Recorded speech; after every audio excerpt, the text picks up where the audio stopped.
Welcome to Kwento Kids! Sumabay sa aming pagsalaysay ng mga kwentong puno ng saysay.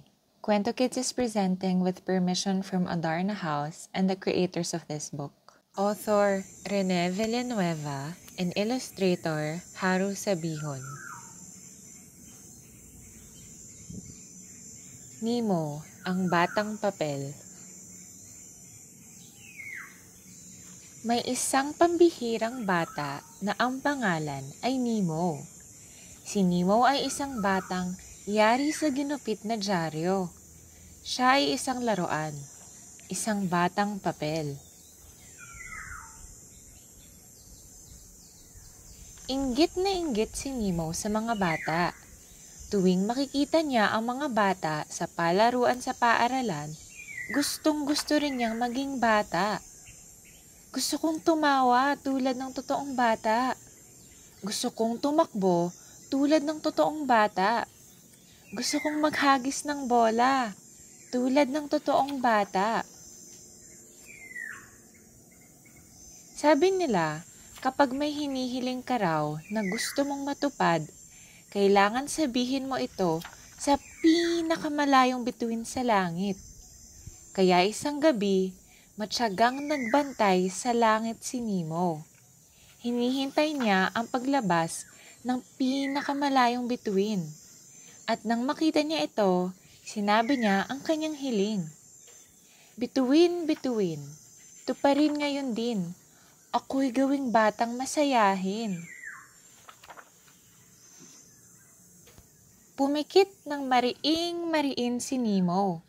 Naramdaman niyang parang umiikot ang paligid at nagkakagulo ang mga busina ng sasakyan. Totoong bata na si Nemo. Kasama niya ang kanyang totoong tatay na walang trabaho at totoong kapatid na ang ingay-ingay sa isang masikip, makipot at tagpi-tagping totoong bahay.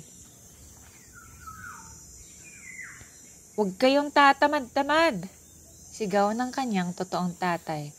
Magtrabaho kayo! Kaya napilitang tumakbo si Nemo palabas ng bahay.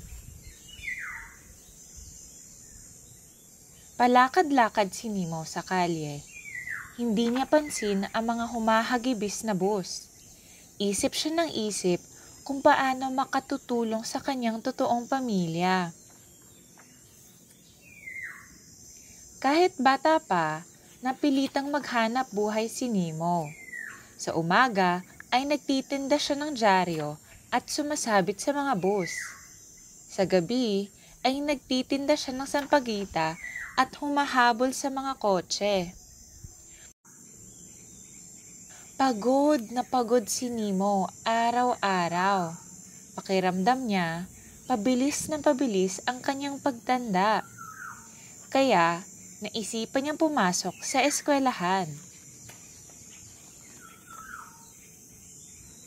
Pero dahil marumi ang kanyang suot at wala siyang sapatos, inirapan lang si Nemo ng libro.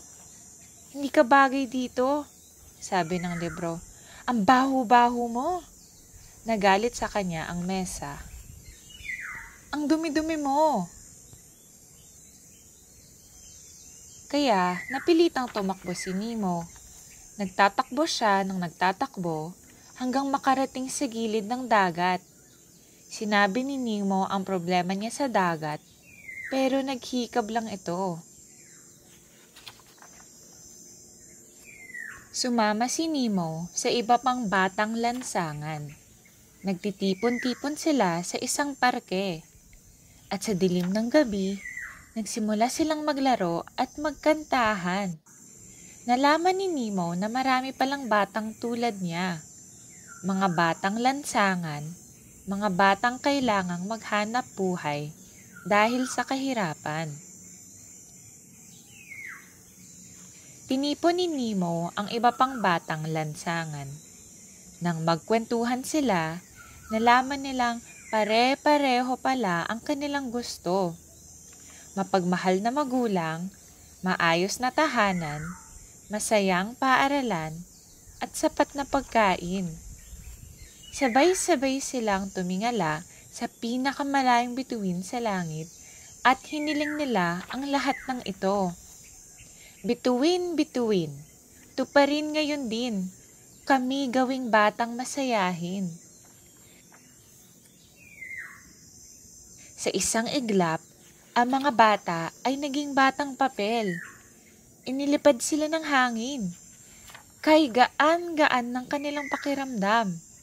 Kay saya-saya nila dahil malayo na sila sa magulong pamilya, malupit na eskwelahan, at mapanganib na kalsada. Nagtataka ang mga nakakita sa mga batang papel. Marami ang naawa sa kanila.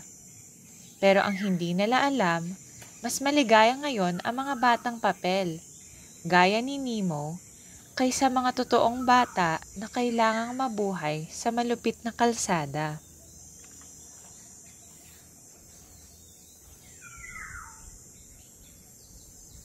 Thank you for spending your time with us today. We hope you have learned about our culture and people as we share more pieces of Philippine literature with you. You can also read Adarna House books online through buribooks.com, an extensive e-library of Adarna House books. Please don't forget to like this video, subscribe to our channel for more exciting tales, and share it with your friends and family who love reading and learning as well. Mabuhay ang pagbasa!